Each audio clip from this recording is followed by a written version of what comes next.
સમજીશું તો પહેલા ગતિ વિશે તો આગળના ચેપ્ટરમાં ભણેલા તમે અને તમને થોડો ઘણો ખ્યાલ તો હશે ને ગતિ વિશે. ઓકે, ચલો તો ગતિ વિશે એક બે શબ્દ સમજાય તો બોલો. ઉભો થઈને જલ્દી ફટાફટ, ચાલ ટાઈમ બગાડ નહીં. ગતિ વિશે જાણતો તાર મનમાં ગમે તે બોલવા લાગે.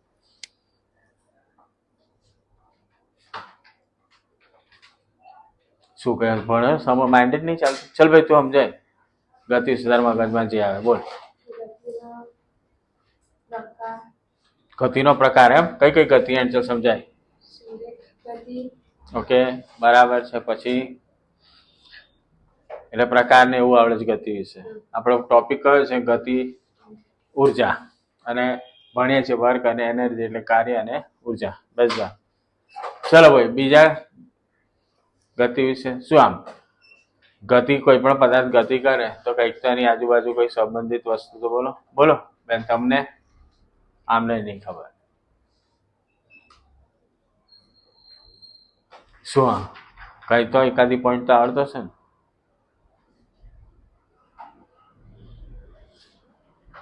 કોઈ પદાર્થ ગતિ કરે, ઓકે બેન અહીંયા ધ્યાન આપવાનું છે. કોઈ પદાર્થ ગતિ કરે તો પદાર્થની ગતિ થઈ શકવાનું કારણ શું હોય છે?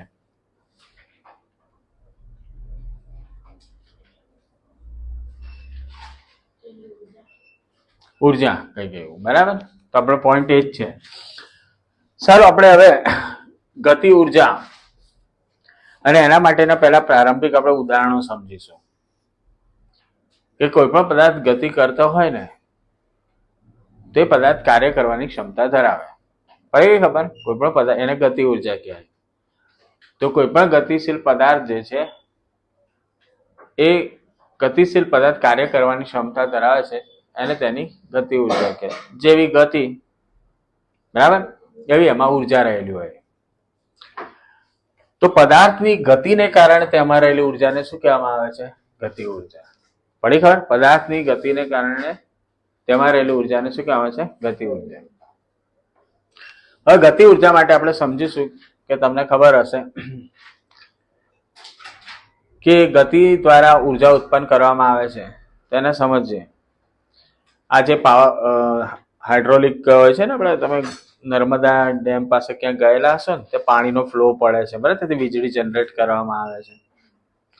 તો પાણી ગતિશીલ, એ પાણી ઉપરથી પડે તો પાણીની અંદર શું રહેલી છે? ગતિ ઉર્જા.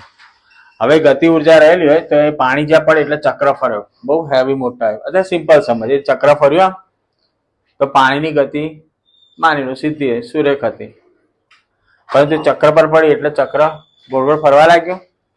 એટલે ચક્ર તો ફરવા લાગ્યું તો તમને ખબર છે ડાયનેમો જે આવે છે, ડાયનેમો શું કરે છે? ગતિ ઉર્જાનું વિદ્યુત ઉર્જામાં રૂપાંતર કરે. તો ત્યાંથી ગતિ ઉર્જાને શેમાં ફેરવી દેવામાં આવે છે? વિદ્યુત ઉર્જામાં. પવન ચક્કી વિશે બધા સાંભળ્યું છે ને? પડશે તું પગ બગે રાખ એકદમ જ છટકશે ને ત્યાં પહેલા ધ્યાન આપો. તો પવન ચક્કી વિશે તો સાંભળ્યું છે? વિન્ડ ફાર્મ બરાબર. તેમાં શું હોય કે અમુક ચોક્કસ ડિસ્ટન્સો રાખીને પવન ચક્કીઓ લગાવવામાં આવે, પાંખે રાખીને.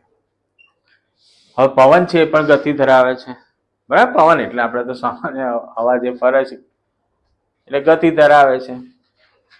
બગાસા ના ખાય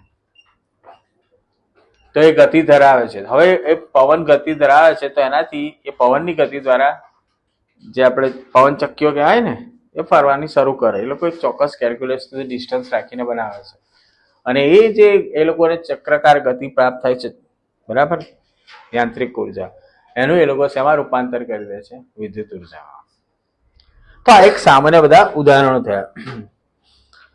તો આ બધી મતલબ કે હવે બીજી જે બસ છે, બંદૂકમાંથી ગોળી છૂટે તો બંદૂકમાંથી ગોળી છૂટે તો સમજો એક વ્યક્તિના હાથમાં બંદૂકની ગોળી હોય, એ આમ છુટ્ટી મારે કોઈને બરાબર, અને એ જ ગોળી ઘરની અંદર ભરાઈને ફોડવામાં આવે કોકની સામે.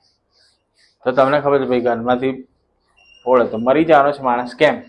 કારણ કે એની અંદર ગતિ ઉર્જા વધારે એટલે આરપાર નીકળી જાય અંદર, મતલબ કે વધારે ડિસ્ટન્સ પણ કવર કરે અને વધારે ફોર્સીસ શરીરની અંદર પણ જાય. રાઈટ? તો પછી ગોળીનું કઈ રીતનું વર્કિંગ છે એની પર રહે. બોલો પડી ખબર? પણ તમારા હાથમાં ગોળીની કોઈને મારી શકો? તો નહીં મારી શકતા ને. તો ગતિ ઉર્જા જે છે, તો ગતિના કારણે ઉર્જા દરેક પદાર્થ ધરાવતો હોય છે. એની ગતિ કેવી રીતની છે એ રીતની ઉર્જા ધરાવતો હોય છે. બોલો, આટલા પોઈન્ટ ખબર પડી પહેલા? તો પદાર્થની ગતિને કારણે તેમાં રહેલી ઉર્જાને શું કહેવામાં આવે છે? પદાર્થની. હવે આપણે સમજીએ કે આખરે પદાર્થની ગતિ ઉર્જા કેટલી હોય, તો બધા અલગ અલગ પ્રયોગ દ્વારા માપી શકાય. ચલો પહેલા આપણે સમજીએ કે એક પદાર્થ અત્યારે કોઈ પદાર્થ છે નિશ્ચિત વિવેગથી ગતિ કરે છે. કેટલો? આ બેન ઊંઘવાની તૈયારી ચાલુ થઈ ગઈ. શું કરે છે? નિશ્ચિત વિવેગથી ગતિ કરે છે. કેટલો? નિશ્ચિત વિવેગ. હવે એ પદાર્થ નિશ્ચિત વિવેગ પ્રાપ્ત કરે છે, તો એ પ્રાપ્ત કરવા માટે જે કાર્ય આપણે કરવું પડે, સમજ પડે છે? આપણે જે કાર્ય કરવું પડે એ કાર્ય જેટલી એની ગતિ ઉર્જા હોય. બોલો, પડી ખબર? તેની ગતિ ઉર્જા જેટલી છે એટલું આપણે કાર્ય કરવું પડે. બોલો, પડી ખબર કે નહીં?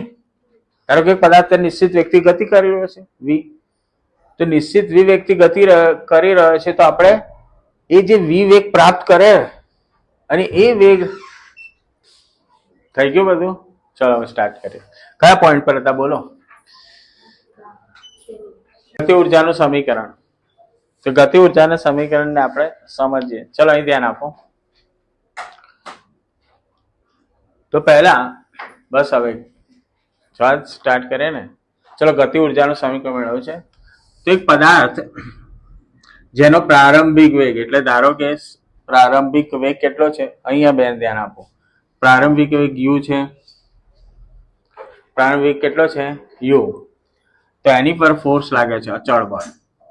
અને આ જે અચળ વેગી ગતિ કરે છે, કેવી?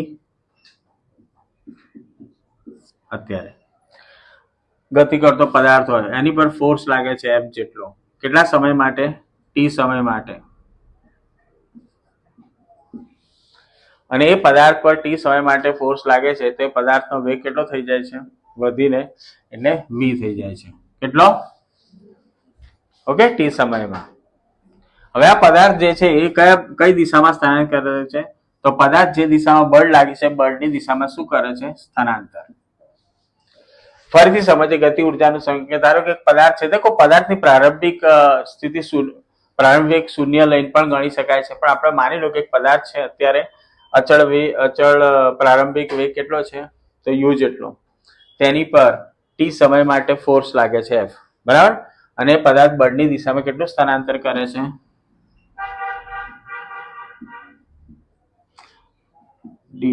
s જેટલો, બરાબર?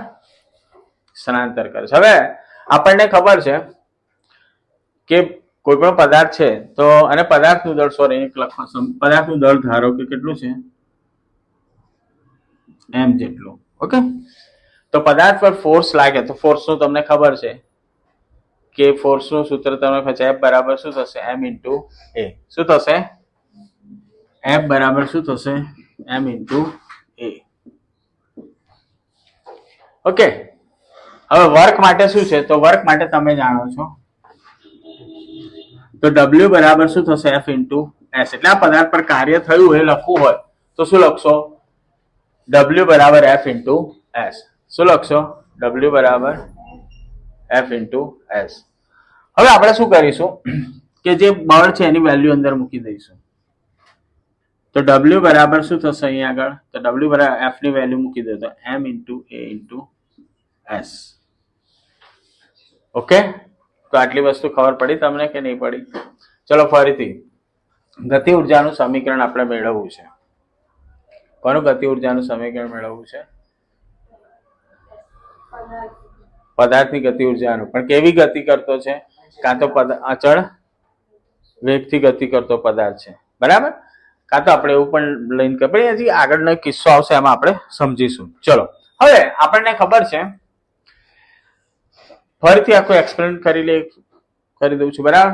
તો પહેલા તો પદાર્થ અચળ વેગથી ગતિ કરી રહ્યો છે.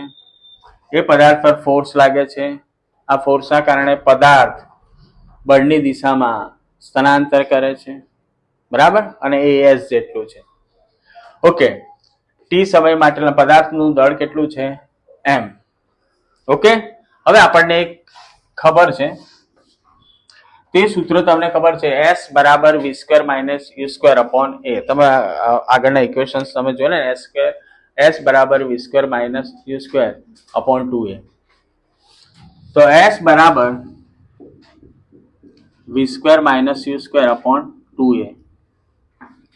ઓકે, યાદ છે કે નહીં? અથવા એટલે એકચ્યુઅલી આવી રીતે લખીએ 2as બરાબર V square minus u square અચળ પ્રવેગી ગતિ માટેના અચળ પ્રવેગી ગતિ માટેનું ઇક્વેશન છે. બરાબર, 2s બરાબર V square minus you square છે. તો s બરાબર શું થશે? V square minus you square upon 2a. હવે આ વેલ્યુને આની અંદર મૂકી દઉં છું. ઓકે, હવે પદાર્થ જે ગતિ કરે ને એ ગતિ કોઈ પણ પદાર્થને આપણે ગતિ કરાવી હોય તો આપણે કાર્ય કરવું પડે, અને જે કાર્ય કરે છે ને એ કાર્ય એની અંદર ઉર્જા રૂપે સંગ્રહિત થાય છે. ઓકે, તો અહીં આગળ વેલ્યુ મૂકી દઈએ m ઇન્ટુ a. આની વેલ્યુ મૂકીશું V square minus you square upon 2a. તો એ ઉડી ગયા. ઓકે, એ ઉડી જશે. તો એ ઉડી જશે તો w બરાબર શું થશે? આ બહાર લઈ દો, 1/2, આ 1/2 થશે m v square minus you square. Okay, હવે એકચ્યુઅલી શું થાય છે કે આ પદાર્થ પર થયેલું કાર્ય છે, પણ રિયલમાં શું છે કે આ પદાર્થ પર જે કાર્ય કરે છે, મેં તમને શું સમજાયેલું કે કોઈ પદાર્થ સ્થિર હોય કે ગતિમાન પદાર્થ હોય એને આપણે એનો વેગ આપણે ધારો કે અહીંયા વેગ કેટલો છે? u છે. તેનો વેગ કેટલો કર્યો આપણે? v જેટલો બનાવ્યો. તેના માટે આપણે કાર્ય કર્યું. ઓકે, કાર્ય. તો જે કાર્ય કરે છે એ કાર્ય જેટલી ઉર્જા એમાં સંગ્રહ પામે છે. શું થાય છે? અને એને કાઇનેટિક એનર્જી કહેવામાં આવે. શું કહેવામાં આવે છે? Kinetic energy. તો અહીં આગળ w ના સ્થાને શું મૂકીશ? એનર્જી. કે એટલે કાઇનેટિક એનર્જી બરાબર શું થશે? 1/2 m minus you square. Okay, હવે માની લો કે આ પદાર્થ છે એ સ્થિર અવસ્થામાં હોય. પદાર્થ કેટલો હોય? સ્થિર અવસ્થામાં હોય તો આની ઇક્વેશન શું બનશે? ek બરાબર 1/2 mv સ્ક્વેર. શું બનશે? 1/2 mv સ્ક્વેર. મતલબ કે તમારે કોઈ સ્થિર પદાર્થ હોય, બરાબર, અને એની ઉપર તમે કાર્ય કરો અને કાર્ય કરવાથી ગતિ પ્રાપ્ત કરે તો કેટલી ગતિ ઉર્જા પ્રાપ્ત કરશે? તો 1/2 mv સ્ક્વેર જેટલી. બોલો, પડી ગઈ ખબર? ઓકે, સારું છે.